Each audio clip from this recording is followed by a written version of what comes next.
speaker is Jacqueline Sinex. Thank you, I'm sorry. I should know that by now since I've known. Jacqueline was one of the first people I met when I moved to Austin from New Orleans, and so I owe a great deal of my success to her. Jacqueline is the managing director of WebXS Inc. And one of the standout moments that she's the most proud of is, and I'll just read what she wrote. In the 90s, this fine arts student was struck by a persona passion for the internet, and it changed her life and her career path forever.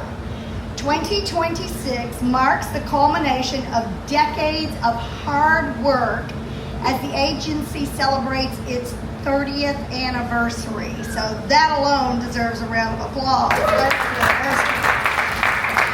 What matters most to her in the work that she's doing right now is being the trusted resource for solving complex website problems that lifts the burdens from leaders' shoulders and empowers their businesses to grow.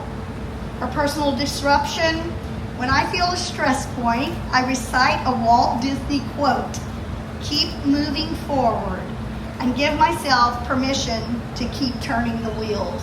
Ladies and gentlemen, Jacqueline Sinex. Hi, good morning, everybody. All right. I'm Jacqueline Sinex with WebII, that's our brand name, and we are a custom web development agency celebrating 30 years, thank you.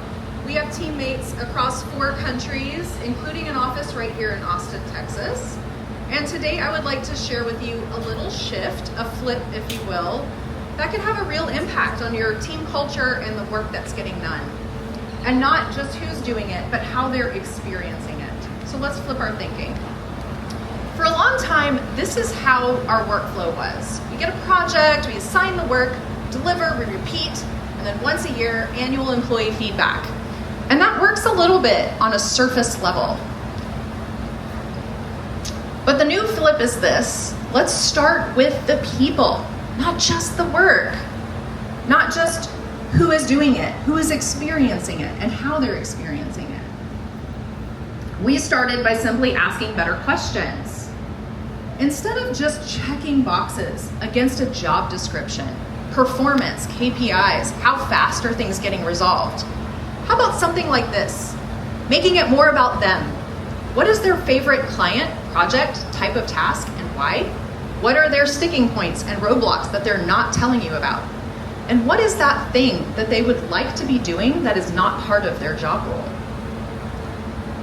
But guess what? Asking is not enough. You actually have to listen, especially in remote teams where a lot of us don't get the benefit of the day-to-day body language signals. Listen for the signals. Are they even happy in remote work? Do they seek something more? Are they engaged right now? And what we find is that people are motivated very differently. Not everyone thrives in the same structure. And in remote distributed teams, we make the mistake of often grouping everyone into one work style. But you may start to recognize patterns like these. Builders, people who thrive in production mode. Collaborators, people who seek connection. And big picture thinkers. And each of these types of groups may use a different communication style. For builders, we focus on clear, concise, consistent instruction and assignment, quick, efficient chats, so they can feel like they're getting their quality work done and feel like that contributor to the company. For collaborators, connection matters. Things like co-working, virtual co-working, more team milestones or shared milestone moments could be a great asset to them. And is there a community moment, something in their local community that you could help support so that they can help their that connection moment? For big picture thinkers, we bring them into the discovery process and the whole 360 of a project or across projects and ask for more of their input and ideas and opinions on company processes and show them those clear paths to growth when it matters. Because in remote environments, good communication doesn't happen. You have to actually design that. And it might look something a little bit more like this. Instead of one simple system with annual feedback that's traditional, many intentional touch points throughout the year.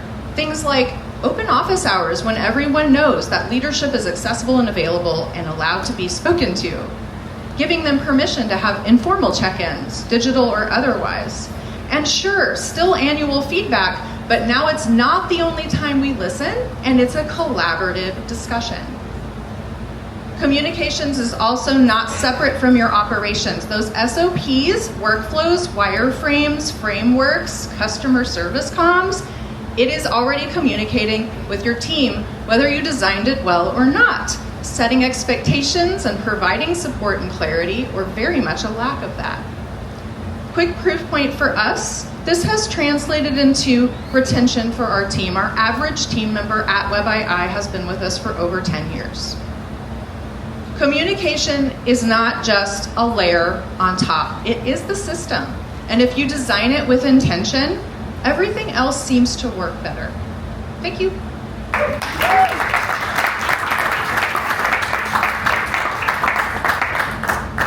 All right, thank you. Wow, a lot to consider there. I like the icons, and why do we put people into one box, right? They show up so many different ways. Thank you.